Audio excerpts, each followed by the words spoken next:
Hey guys, Akil Stokes here. Welcome back to another Trading Edge video. Last week we crushed the analysis. Pound Canada easily hit a target 1 and New Zealand Canada went on for that big target 2 winner. So hats off to all you guys that involved yourself in that trading opportunity. This week we're back with 2 more predictions for you in the market, and I'm definitely not feeling any pressure to perform the same. We'll see, right? So if you guys are new to the video, my name is Akil Stokes. I am a trader. I'm a trading coach over at tier1trading.com. And this is a video that I put up on YouTube each and every week, showing you some of the top trading ideas that are on my radar for the week ahead. But more importantly, giving you some motivation, giving you some inspiration, and giving you some education on how to trade the financial markets. If you want to join us for what we do over on the platform, head over to www.tier1trading.com. Check out that 14-day risk-free trial membership. It gets you on for 14 days. No sneaky auto bill or anything like that. 14 days, join the community, take some courses, hit some live sessions up, and then after your 2 weeks is gone, you're just kicked out the windows. Out the window? Out the door? We're kicking you somewhere. I don't know where, but you'll be kicked. I can promise you that. It's in the disclaimer, right? Just sign off on it so we don't get sued. Now let's start off today on the Aussie dollar, because just like New Zealand, Canada last week, this one has a pretty big continuation opportunity for you, just a little bit differently. Now, before we hop into the charts, I want to give you a little bit of background on what to look for fundamentally, because there are 3 major things, important things that are happening in the market / have happened in the market. Number 1, we are coming off an Akil-like job support. Now, what does Akil-like job support mean? It means that it was very strong. Couldn't get through with a straight face. But a larger than expected number, a much larger than expected number in the market. And that drove a lot of dollar strength, as you can see on the chart in front of you, if I'm actually showing that screen right now. 2, we still have the uncertainty of what's going to happen when our new president takes over, right? So January 20th is when President Trump comes into office. He's promised / threatened all these changes and tariffs and this and that. Who knows what's real? Who knows what's not real? But there is this sense of uncertainty, and that plays a major role in kind of the economic outlook in the future, not just for here in the US, but across the globe as well. So that's another thing that the market is kind of waiting for. Hand in hand with that is kind of the change in inflation, right? So last year we started cutting interest rates here in the US for the dollar. A lot of different economies started cutting interest rates, but the dollar is one. We cut a few times since September. And the idea initially was that that was going to continue into 2025. And now the idea is that it may not. We kind of put in a hold and a wait and see type approach. And the thought is, with Trump going into office, with the new promises, threats, whatever you want to call it, that we may start going in the opposite direction. Inflation may start to rise again, and that's going to put a halt to interest rate cuts. Now, I'll kind of give you the simplified version as possible, right? When inflation increases, interest rates increase. When inflation decreases, interest rates decrease, right? And that's how the Fed kind of gets a hold on everything. So the most dummy-proof version of how the relationship between inflation and interest rates work is when one goes up, the other goes up. When one goes down, the other goes down. They go in the same direction. How this affects the dollar is this: when interest rates go up, dollar goes up. When interest rates go down, dollar goes down.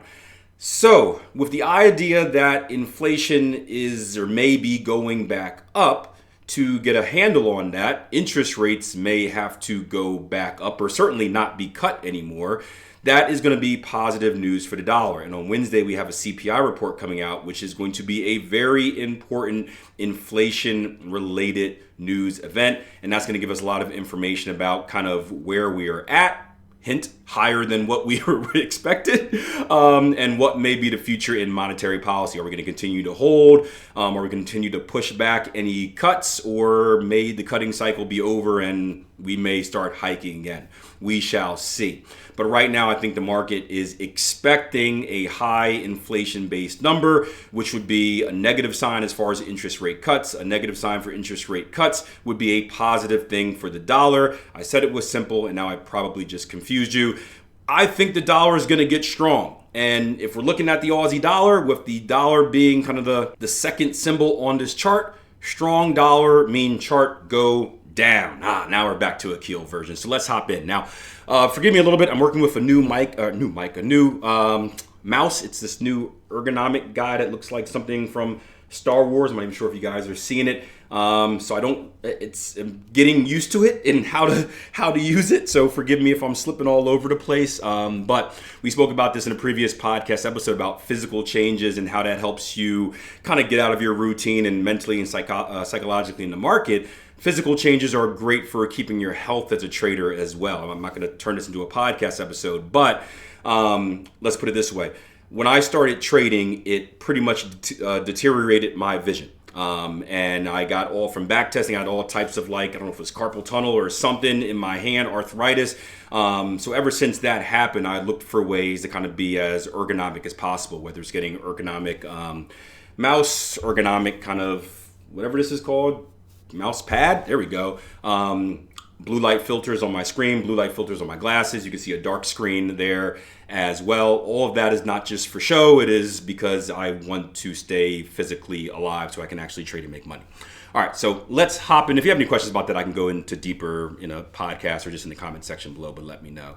But let's hop into this. So let's start here on the Aussie dollar. And warning, if you are a returner to the channel, guess what? I'm going to do the same type of analysis that I always do, that beautiful 4-step process. IPDE, because that's what keeps you consistent in trading. So the first thing I want to do is I want to identify where price action is at. How do we end the week? And I'm going to put a horizontal line, which is one of my favorite tools, right on this level. And I'm going to zoom out and look left. And what I see with this horizontal line is that we have violated, meaning we have broke and closed below our previous level of structure. This was our most relevant and important level of structure support. This is so weird using this mouse. We have violated to the downside. The fact that we have violated it to the downside allows me to make a prediction that we are likely to continue lower, right? So I went from my identification process to my prediction process, right? What do I see? What does it mean? What do I think?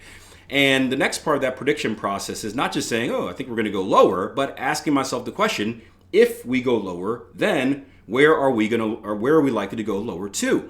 And I'm a structure-based trader, so I want to identify our next relevant level of structure. So I'm going to go all the way back here to a magical year of 2020. Who remembers it? Not me, because I erased it from my brain due to trauma. But in this year, that may or may not have existed right around April, we have another low, our next low right here. I'm going to make this yellow. And this is a pretty cool low, because this is what's called an ice zone, a structure swap. Pretty much, it's a level where we saw price action work as resistance, kind of right in here. And then after resistance was broken, insert explosion stuff or breaking a door or something cool. We came back down and tested it as support. So it shows relevance on two different times, two different locations. It's a sign that that is a level that we should pay attention to, the level that the market cares about.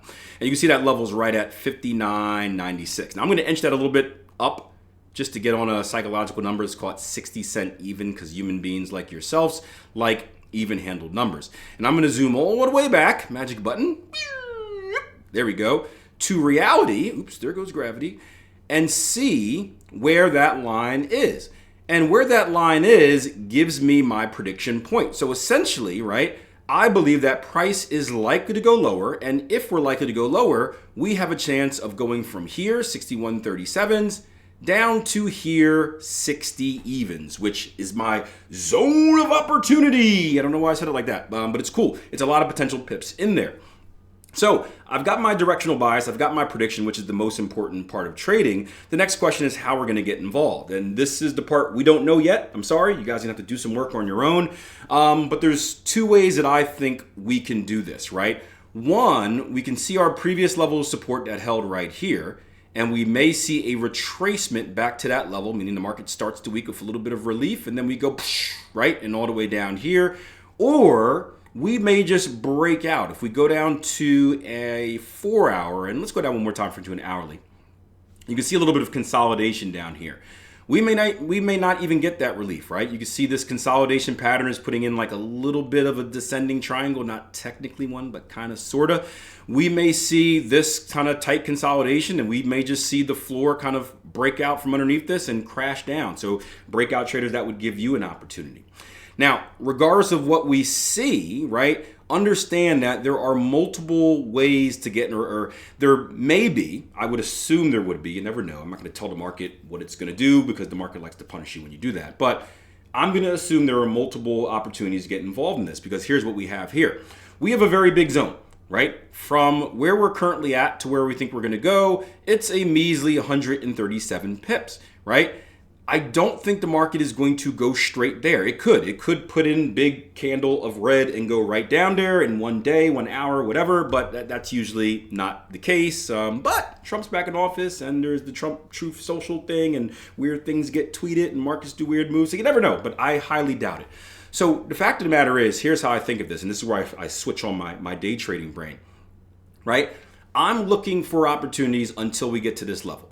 So if we retrace here and we go like that, that's an opportunity. If I miss that and we do like this is an opportunity. I'll put circles on it later. If we do that and do this is an opportunity. Each time, and I'm a pullback trader, each time we pull back, for me personally, would be an opportunity to get short. So even if I miss this one because I'm sleeping, well, I can look for this one. If I miss this one because risk reward doesn't work out, I can look for this one. But the point is, the trading opportunity isn't over if you don't catch the first move. There are probably going to be many moves here. Not to get too confusing, but real quick for you guys on the Tier 1 trading platform, if you watch the day trading course, there's some other cool stuff you could do here about position adding and subtracting, where you take one off and add one and take one and add one and kind of add your position as it goes down. It's a little bit advanced, so we don't really talk about that too much, but that is an option as well if you're a true trend follower and to maximize this opportunity. So cool opportunity here on Aussie dollar. Let's hop to the next one, which I promise is a lot simpler, maybe. So our next trading opportunity is going to be here on gold. And although I said it was simple, it's actually advanced pattern, an advanced pattern. All right.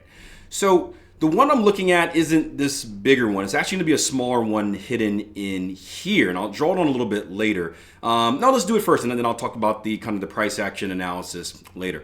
So this is going to be our starting point, which is going to be our X leg, and I'll use my cool little tool over here to make it easier. That way I don't have to draw on letters. X to A is going to be our starting point, our swing high to swing low. A to B right here is going to be our first retracement. You can see it comes to the 50% retracement. That's that number right there. It says 57 or 0.56. Then our C leg is going to be here. And if we make it up to our 886, which is going to be mouse, this is going to be close enough right here. That is going to give us a decompletion for our bat pattern. I'll draw on a fib just to kind of give you guys a more accurate zone. Again, this new mouse is kind of weird, but give me a couple days, I'll get used to it. So right at this zone is where our bat pattern completes, meaning that is the initial selling point. If you are someone that's aggressive, sell limit order right there, boom. The zone is where you can look for the completion to be in, because once we get beyond, or if we get beyond the X leg, then the pattern is invalidated. So this is the level, the zone in which you'd be looking for the trade to kind of be created, whether you're getting it aggressively or conservatively or looking for whatever. I'm rambling on. Forget about it. This is where you're looking to trade it, inside this zone, right? It's an early morning for me. Now, what's interesting about this zone as well is that if I stretch this bad boy out to the left, look left, structure leaves clues, this has been a pretty significant level in the past, right? Again, looking back at past structure, price action broke through this level. We can actually go one more. Price action respected the level here, broke through it, came back up, found resistance. Price action came all the way back up to here. There we go. Held again, found resistance. Price action rallied off of that, came back up again, found resistance. And if we go back up to that zone one more time, well, it may be another chance for price action to find resistance and have a similar result. Now, remember, with advanced pattern formations, we're not necessarily looking for, big, large moves, right? The one that we looked at last week of New Zealand, Canada, that was a little bit different because that was an advanced pattern formation that was aligned with the overall trend. So we were already looking for a trend continuation move. That was just an excuse to get involved. This is simply a counter trend move. So if I was trading this advanced pattern formation, I'm only looking for a move from that decompletion point right here just to about right there for target 1, and target 2 would be right down there. So pretty much the same type of reaction that we saw the previous times that we came up to that level. So another opportunity to get involved in advanced pattern formation, a little bit of consolidation. This is where they're at their best, aside from New Zealand, Canada, which was awesome and wasn't in consolidation. But wanted to give you guys 2 different type of spectrums of trading opportunities today. Now, before you go, here's a look at what's in store on the Trading Coach podcast this week. Some really cool episodes coming up, especially today's one on the Devon Principle, which I think you guys are going to find really interesting. Make sure you subscribe to the show. Make sure you follow it. We're covering a lot of cool topics, and it should be an everyday part of your trading routine, whether you're listening it in the background while you're doing your analysis, doing your back testing on your way to work, whatever it is. So many cool comments have come in about people who have dedicated time to listening to it on a regular basis, and they've seen improvement in their trading. So what's stopping you from doing the same thing? Nothing. Do it. All right. Until next time, plan your trade, trade your plan. Have a great whatever is left of your weekend, and I'll see you guys next week. I wanna be the best in the game, invest in my name, check no restraints, I'm obsessed with the pain, I ingest, I retain, assess and I change, possessed by the thought I'll be free one day from society's restraints, money, clout and fame, mud, disease, a plague, we all love to hate, have to play the game, have to make a name, all our insecurities are on display.